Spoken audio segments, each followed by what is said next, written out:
नमस्कार दोस्तों, कैसे हैं आप सब। स्वागत है आप सबका आपके अपने चैनल स्पर्श क्लास में। दोस्तों आज हम बीएड फर्स्ट ईयर का एक मोस्ट इम्पोर्टेंट टॉपिक पढ़ने जा रहे हैं। लॉन्ग आंसर टाइप क्वेश्चन में अक्सर ये क्वेश्चन पूछ लिया जाता है। 95% चांस है कि ये क्वेश्चन आपका इस बार भी एग्जाम में पूछा जा सकता है। क्वेश्चन है आपका दर्शन और शिक्षा।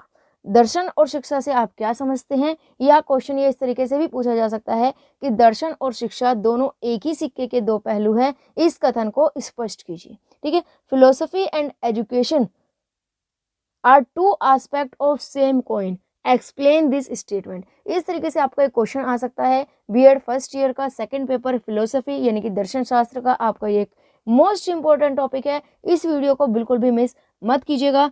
वीडियो पसंद आए तो लाइक कीजिए और दोस्तों के साथ शेयर कीजिएगा। तो ज़्यादा समय न लेते हुए शुरू करेंगे आज की इस वीडियो को। दोस्तों हमारा क्वेश्चन इस तरीके से पूछा जा सकता है कि दर्शन और शिक्षा से आपका क्या अभिप्राय है और इनमें अंतर बताइए या इनमें आपस में रिलेशंस बताइए। ठीक है, या इस तरीके से घुमाकर पूछ लिया जाता है कि दर्शन और शिक्षा दोनों एक ही सिक्के के दो पहलू हैं, इस कथन को स्पष्ट कीजिए। इंग्लिश में अगर मैं बात करती हूँ तो philosophy and education are two aspect of same coin, explain this statement. ठीक है, अब जब यहाँ पर दो पॉइंट्स की बात हो रही है, दो टॉपिक है हमारे पास, दर्शन और शिक्षा, दो कंसेप्ट है, तो पहले तो हम इन दोनों कंसेप्ट को थोड़ा थोड़ा ब्रीफ में अलग अलग एक्सप्लेन करेंगे। हम दर्शन के बारे में एक्सप्लेन करेंगे, फिर शिक्षा के बारे में एक्सप्लेन करेंगे, और उसके बाद इन दोनों में आपस में क्या रिलेशन है और जो स्टेटमेंट हमें क्वेश्चन में दी गई है उसको हम स्पष्ट करेंगे। इस तरीके से हमारा आंसर जो है कंप्लीट होगा। तो चलिए देखते हैं, बढ़ते हैं क्वेश्चन की तरफ, आंसर की तरफ। तो पहले हम अगर दर्शन की बात करें, दर्शन होता है फिलोसफी। दर्शन को अगर मैं नॉर्मल शब्दों में समझाने के लिए बताऊं तो दर्शन होता है हमारी सोच, हमारा नज़रिया।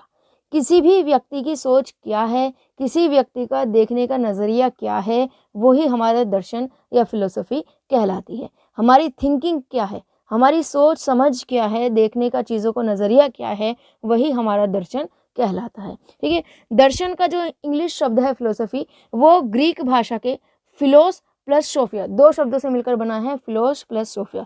फिलोस का मतलब है लव और सोफिया का मतलब होता है विजडम। ठीक है, अगर हम इसके आगे के डिटेल में जाते हैं, ज्ञान और सत्य की खोज करना और उसके वास्तविक रूप को समझने की कला को ही दर्शन कहते हैं।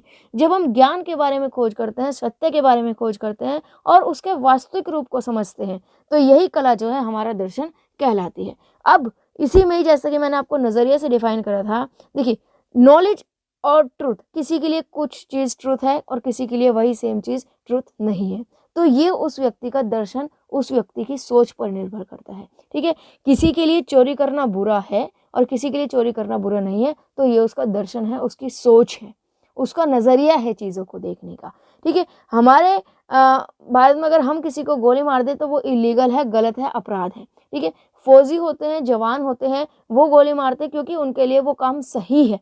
तो सही गलत, न्याय अन्याय, ये डिपेंड करता है सिचुएशन पर कि हम किस सिचुएशन में हैं, किस कंडीशन में हैं, और उन्हीं चीज़ों को देखने का, समझने का नज़रिया ही हमारा दर्शन कहलाता है। तो यहाँ पर अगर हम प्रॉपर डेफिनेशन की बात करते हैं तो ज्ञान और सत्य की खोज करना और उसके वास्तविक रूप को, यानी कि रियल नेचर को समझना कि रियली में ये क्या चीज़ है, एक्चुअल में क्या है, उसी को ही हम दर्शन कहते हैं। जो कभी संतुष्ट नहीं होते उन्हें दार्शनिक कहा जाता है, यानी कि वो व्यक्ति जो अपने जीवन में कुछ ना कुछ खोज करते रहते हैं। ठीक है, खोज करने से मतलब ये नहीं कि साइंटिफिकली खोज कर रहे हो, नहीं, फिलोसफिकली, जो उनके मन में नए नए क्वेश्चन उठते रहते हैं और वो उन अपने सवालों का जवाब खोजते रहते हैं, सवालों का आंसर खोजते रहते हैं, फिलोसफिकल सोचते रहते हैं, समझते रहते हैं चीज़ों को और बहुत डीपली चीज़ों का मतलब समझते हैं, वो दार्शनिक कहलाते हैं, फिलोसोफर कहलाते हैं, जो अपनी थिंकिंग जो से सोचते हैं, थ्योरीज सोचते हैं, अपना दर्शन सोचते हैं और उससे लोगों को प्रेरित करते हैं। ये तो हुआ हमारे दर्शन के बारे में। एजुकेशन के बारे में बात करें तो एजुकेशन के बारे में, जैसे मैंने पहली वीडियो में भी आपको बताया था, एजुकेशन शब्द का जो है वो लैटिन भाषा के एजुकेटम शब्द से मिलकर बना है, जो कि दो शब्दों से मिलकर बना है, ई प्लस ड्यूको। ई का मतलब होता है अंदर से, ड्यूको का मतलब होता है बाहर से। नॉर्मली माना जाता है कि एक बच्चे में सारी शक्तियाँ अंतर्निहित होती है, उसके अंदर होती है। ठीक है, शिक्षा का ये काम होता है कि बच्चे के अंदर जितनी भी शक्ति है, जितनी भी क्षमताएं हैं, उन सबको बाहर निकालना, उन सबको डेवलप करना। ठीक है, तो इसीलिए एजुकेशन का मतलब होता है कि बालक की शक्तियों को अंदर से बाहर निकालना। ठीक है, उनको डेवलप करना। यहाँ पर कुछ विवेकानंद टैगोर जी के द्वारा दी गई डेफिनेशन है, उनको आप देख लीजिएगा। अब आते हैं हम मेन पॉइंट पर, जो हमारा मेन क्वेश्चन है। बहुत पूछा जाता है ये एग्जाम में, बिल्कुल भी इसको मिस मत कीजिएगा और समझिएगा, समझने की कोशिश कीजिएगा। दर्शन और शिक्षा में क्या संबंध है? Relation in philosophy and education. देखिए, ये दोनों एक ही सिक्के के दो पहलू हैं। एक सिक्के के दो पहलू हैं, इसका मतलब क्या है? मतलब एक के बिना दूसरा अधूरा है। अगर दर्शन के बिना शिक्षा अधूरी है और शिक्षा के बिना हमारा दर्शन अधूरा है। दर्शन शिक्षा पर डिपेंड करता है, ठीक है, और शिक्षा दर्शन पर डिपेंड करती है। दोनों ही एक दूसरे पर डिपेंडेंट होते हैं। अलग अलग व्याख्या करने से हमने स्पष्ट देख लिया दोनों की लक्ष्य क्या है, दोनों का एम क्या है, सत्य की खोज करना, ठीक है। दर्शन से हम देखते हैं कि चीजों का वास्तविक रूप क्या है, ठीक है, सोचने समझने का नजरिया देखते हैं। और एजुकेशन का क्या काम होता है? व्यक्ति में जो उसकी वास्तविकता है उसको बाहर लाना, व्यक्ति में जो वास्तविक क्षमताएं हैं, जो एबिलिटीज हैं, उनको बाहर निकालना। दोनों का लक्ष्य क्या है, दोनों का उद्देश्य, ऑब्जेक्टिव क्या है? सत्य की खोज करना, ठीक है। दोनों एक ही सिक्के के दो पहलू होते हैं, क्योंकि दोनों एक दूसरे पर निर्भर करते हैं। अब इस बात को हम जस्टिफाई कैसे करेंगे, एक्सप्लेन कैसे करेंगे? देखिए, कुछ पॉइंट्स है हमारे यहाँ पर।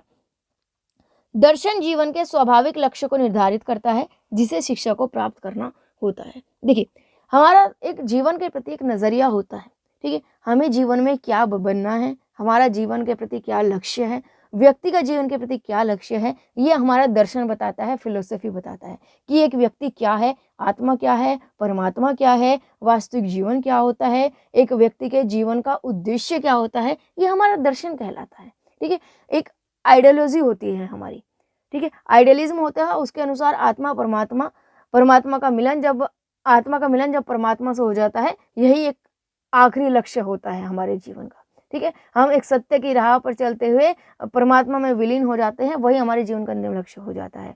मानवतावाद की अगर हम बात करते हैं तो मानव के संपूर्ण सुखों को भोगना ही मानव का लक्ष्य है। तो अलग अलग आइडियोलॉजी की अलग अलग सोच है, अलग अलग नजरिया है, ठीक है। तो हमें जीवन में क्या करना है, व्यक्ति के जीवन का क्या उद्देश्य होता है, व्यक्ति क्यों जन्म लेता है, उसके पीछे क्या उद्देश्य होता है, ये हमारे दर्शन बताते हैं हमें। जो हमारे पुराने दार्शनिक हुए हैं वो हमें बताते हैं कि हाँ, हमारे जीवन के दर्शन क्या है, हमारे जीवन का उद्देश्य क्या है, नजरिया क्या है। अब जीवन का जो लक्ष्य है वो हम एजुकेशन के माध्यम से ही प्राप्त कर सकते हैं। हमें हमारे दर्शन ने, हमारे नजरिए ने बता दिया कि हमारा लक्ष्य क्या है। उस लक्ष्य को हम एजुकेशन के माध्यम से ही प्राप्त कर सकते हैं, एजुकेशन की हेल्प से ही प्राप्त कर सकते हैं, ठीक है। एजुकेशन की हेल्प से ही हम अपना फिजिकल, मेंटल, स्पिरिचुअल, कल्चरल हर तरीके के एस्पेक्ट्स को डेवलप कर सकते हैं। ऑल राउंड डेवलप अगर हमें करना है तो उसके लिए एजुकेशन चाहिए होती है, ठीक है। तो यहाँ पर हम कह सकते हैं कि दर्शन शिक्षा के बिना अधूरा है। दर्शन से हमें पता लगता है हमारा लक्ष्य क्या है, और उस लक्ष्य को पूरा करने के लिए हमें एजुकेशन की हेल्प लेनी होती है। आगे बढ़ते हैं। दर्शन शिक्षा के अभिन्न अंगों को प्रभावित करता है। हमारी एजुकेशन होती है, एजुकेशन के अलग अलग पार्ट्स को, अलग अलग पॉइंट ऑफ व्यू को जो है दर्शन हमारा प्रभावित करता है, ठीक है। अब दर्शन के अनुसार जो बताया गया है कि ये जीवन का लक्ष्य होना चाहिए, मानव का लक्ष्य ये होना चाहिए, व्यक्ति ऐसा होना चाहिए, ठीक है, व्यक्ति में चारित्रिक गुण होने चाहिए, व्यक्ति समाज में सामाजिक गुण होने चाहिए, ये हमारे दर्शन ने बता दिया, ठीक बात है। इनको पूरा करना किसका काम है? शिक्षा का काम है, और इन्हीं के आधार पर ही हमारी शिक्षा जो है वो बनती है।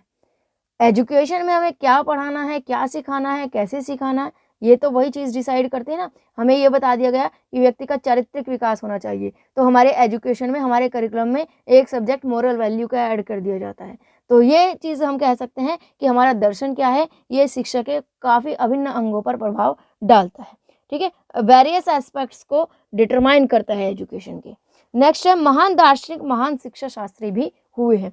जो हमारे फिलोसोफर्स हुए हैं वो अपना दर्शन बताते हैं, अपनी थिंकिंग बताते हैं, अपना पॉइंट ऑफ व्यू बताते हैं, और उसी के अकॉर्डिंग एजुकेशन कैसी होनी चाहिए, एजुकेशन में बच्चों को क्या क्या सिखाया जाना चाहिए, वो भी बताते हैं। तो जो महान फिलोसोफर हुए हैं, ऐसे कई फिलोसोफर्स हैं जो एजुकेशनिस्ट भी हुए हैं, जिन्होंने शिक्षा के क्षेत्र में भी अपना बहुत बड़ा योगदान दिया है। शिक्षा दर्शन का गत्यात्मक पहलू है या गत्यात्मक साधन है। Education is the dynamic side of philosophy. Philosophy, education के माध्यम से ही हम फिलोसफी के अकॉर्डिंग जो भी हमारे एम्स, लक्ष्य होते हैं उसको प्राप्त कर सकते हैं। तो फिलोसफी तो सिर्फ हमारी सोच में है, और उसको रियल लाइफ में अप्लाई करना या इम्प्लीमेंट करना ये एजुकेशन का काम होता है। शिक्षा लक्ष्य को प्राप्त करने का एक साधन है। हमारे जो भी लक्ष्य हैं उसको प्राप्त करने का एक साधन क्या है, एक मीन क्या है हमारा, एजुकेशन। तो इसलिए हम कह सकते हैं कि शिक्षा दर्शन दोनों एक दूसरे पर डिपेंड होते हैं, दोनों एक दूसरे के बिना अधूरे होते हैं। ठीक है, तो ये हमारा मेन पॉइंट होता है, इससे रिगार्डिंग जो है हमारा लॉन्ग आंसर टाइप क्वेश्चन पूछ लिया जाता है। अब आप यहाँ पर कहेंगे कि इसमें मैटर बहुत कम लिखा हुआ है, लॉन्ग आंसर में तो 4 से 5 पेज हमें भरने होता है। बिल्कुल सही बात है। देखिए मेरे जो सभी नोट्स होंगे वो वेरी शॉर्ट नोट्स तो नहीं कहूँगी, लेकिन हाँ शॉर्ट नोट्स होते हैं जिनमें सिर्फ मेन बातें लिखी हुई होती है। अब इन्हीं चीज़ों को जो मैं एक्सप्लेन कर रही हूँ वो आपको अपनी लैंग्वेज में एग्जाम में लिखना होता है। ठीक है, अब इन चीज़ों के आप जितने ज़्यादा लिख कर प्रैक्टिस करेंगे उतना ही ज़्यादा आपको इनसे बेनिफिट होगा और आप एक अच्छा आंसर लिख पाएंगे। देखिए यहाँ पर आप क्या करेंगे, ये तो आपको इतना करना ही है कि अगर दर्शन शिक्षा दोनों चीज़ों के बारे में पूछा है, पहले आप दर्शन को डिफाइन करेंगे, एक्सप्लेन करेंगे, फिर आप एजुकेशन को एक्सप्लेन करेंगे। उसके बाद इन दोनों में जो संबंध है, जो रिलेशन है उसको एक्सप्लेन करेंगे। अगर कहीं डिफरेंसेस पूछे जाते हैं तो वहाँ पर डिफरेंस को क्लियर करेंगे। अब यहाँ पर देखिए आंसर को बड़ा बनाने के लिए मैं एक तरीका बता रही हूँ, क्योंकि यहाँ पर शॉर्ट है तो मैंने इन चीज़ों को पॉइंट में लिख कर किया है, मेन बातों को। आप इन्हीं चीज़ों को हेडिंग बना लीजिए और इनके अंदर जो मैंने आपको एक्सप्लेन किया है बोलकर वो आप अपनी लैंग्वेज में लिख दीजिएगा। जैसे फॉर एग्जाम्पल मैं आपको यहाँ पर बताती हूँ, मैंने यहाँ पर एक पॉइंट लिखा, शिक्षा दर्शन का गत्यात्मक साधन है। ठीक है, तो यहाँ पर हम हेडिंग डाल सकते हैं, शिक्षा दर्शन का गत्यात्मक साधन। इसको हेडिंग डाल लिया और उसके अंदर जो मैंने बोला उसको एक्सप्लेन कर दिया। ठीक है, यहाँ पर हम कह सकते हैं विभिन्न अंगों को प्रभावित करती है, तो दर्शन शिक्षा के विभिन्न अंगों को प्रभावित करती है, ये हमारा पॉइंट है। ठीक है, तो यहाँ पर कह सकते हैं कि दर्शन का शिक्षा पर प्रभाव, हेडिंग डाली हमने और उसके अंदर डिटेल लिख दी। लक्ष्य को प्राप्त करने का साधन, हेडिंग डाली और उसके अंदर अपना एक्सप्लेन करके अपनी लैंग्वेज में लिख दिया। तो आराम से आप अपने आंसर को जितना चाहे बड़ा जितना चाहे छोटा बना सकते हैं। तो वीडियो पसंद आई हो तो लाइक कीजिए, दोस्तों के साथ शेयर कीजिए ज़्यादा से ज़्यादा, और चैनल से जुड़े रहने के लिए, इसी तरह की और वीडियोस को पाने के लिए चैनल को सब्सक्राइब कर बेल आइकन को प्रेस करना ना भूलें, जिससे आने वाली वीडियो के सभी अपडेट आप तक टाइम टू टाइम पहुंचते रहें और आप किसी भी इंपॉर्टेंट वीडियो को मिस ना करें। आज के लिए बस इतना ही, मिलेंगे आने वाली वीडियो में। आज के लिए धन्यवाद।